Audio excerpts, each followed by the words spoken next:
Saudara-saudariku yang terkasih dalam Tuhan,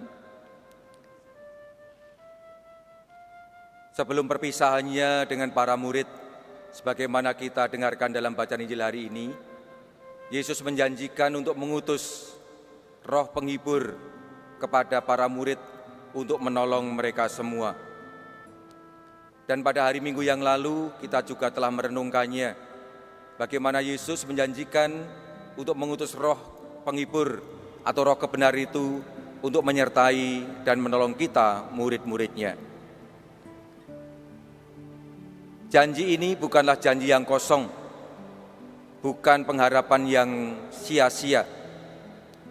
Bacaan pertama yang kita dengarkan dari kisah para rasul tadi menggambarkan atau menceritakan bagaimana Paulus dan Silas ketika mereka terbelenggu di dalam penjara dengan kaki terpasung,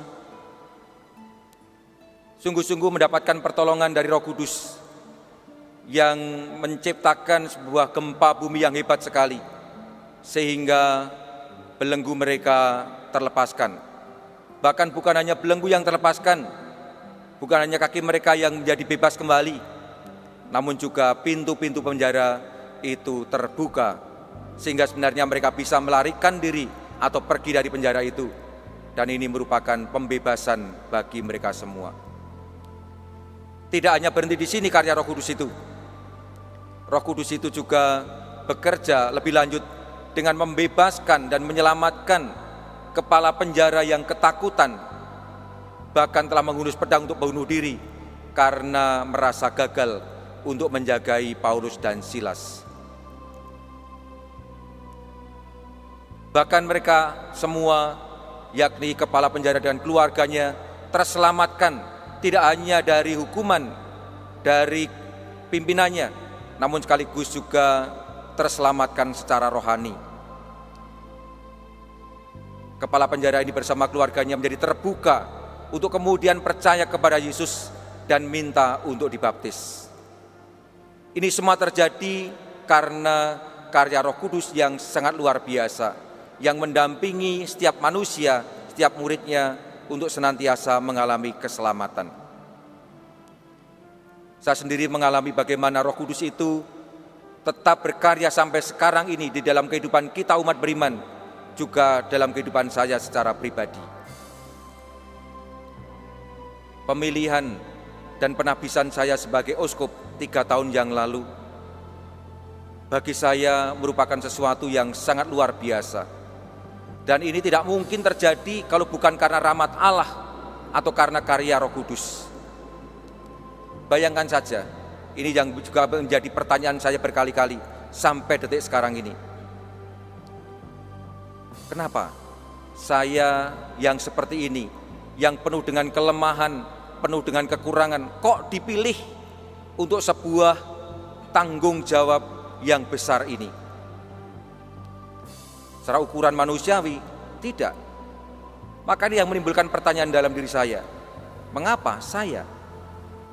Inilah yang menjadi keyakinan saya bahwa Roh Kudus berkarya. Karena rahmat Allah yang luar biasa dan karya Roh Kuduslah, maka orang yang seperti saya yang tidak mempunyai apa-apa ini, yang tidak bisa apa-apa ini dipilih.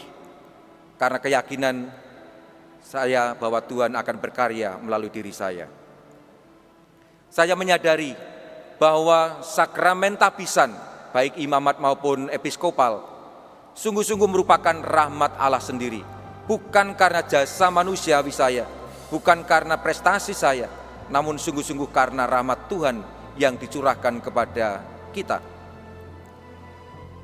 Dan juga karena karya Roh Kudus. Maka berhadapan dengan panggilan perutusan, sekali kita menyatakan ya, menjawab ya, tidak ada pilihan lain kecuali untuk menanggapinya dengan penuh tanggung jawab, dengan penuh sukacita, dengan penuh syukur. Kalau saya mengatakan ya atas panggilan itu, bukan karena saya merasa mampu dan bisa untuk mengemban tugas itu. Bukan pula karena saya mempunyai kemampuan untuk melaksanakannya. Namun melulu karena kepercayaan dan keyakinan saya bahwa Tuhan yang menghendaki saya, Tuhan yang memilih saya, Dia juga yang akan berkarya dalam diri saya melalui Roh Kudus-Nya.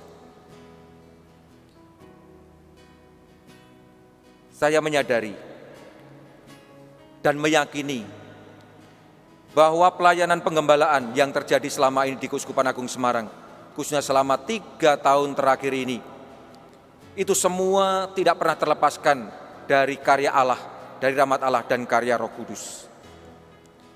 Bayangkan bagaimana saya mungkin melakukannya sendiri untuk sebuah keuskupan yang segede ini, meliputi 2 provinsi, Provinsi Jawa Tengah dan Provinsi DIY, dan tersebar di 107 paroki dengan lebih dari 385.000 jiwa umat Katolik.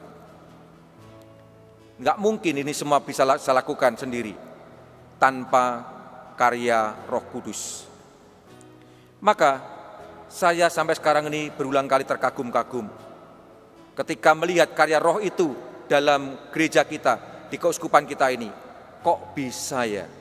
Kok iso yo? Inilah kekaguman saya terhadap karya Roh Kudus yang luar biasa dalam dan melalui diri kita yang ada di keuskupan ini.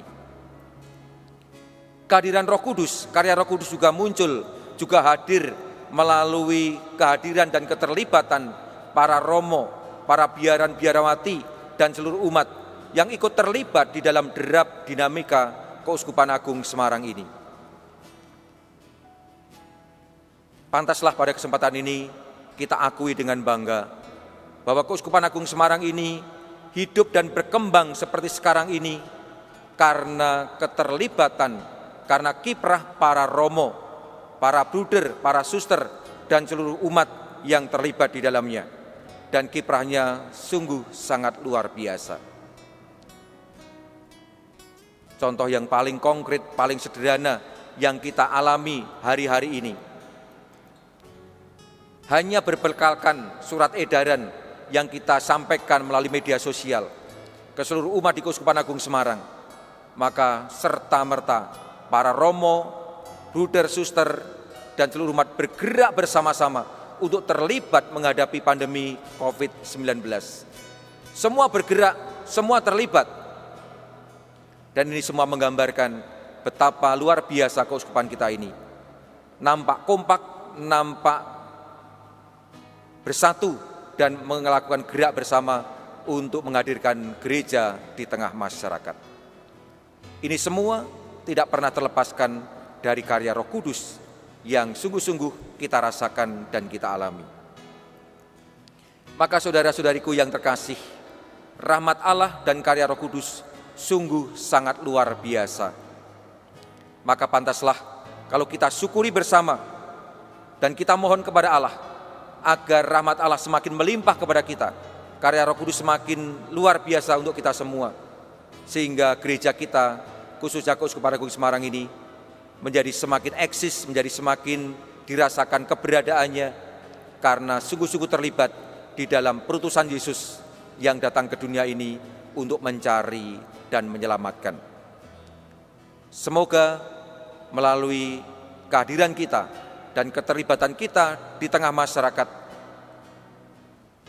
gereja kita semakin dirasakan manfaatnya, dan akhirnya karya Roh Kudus membuahkan buah yang berkelimpahan, yakni semakin banyak orang yang terselamatkan. Saudara-saudari yang terkasih, marilah kita mohon rahmat Tuhan agar kita semakin bisa menanggapi gerak Roh Kudus dalam diri kita dan sekaligus menanggapi panggilan kita untuk mewartakan kabar sukacita dalam kehidupan kita sehari-hari.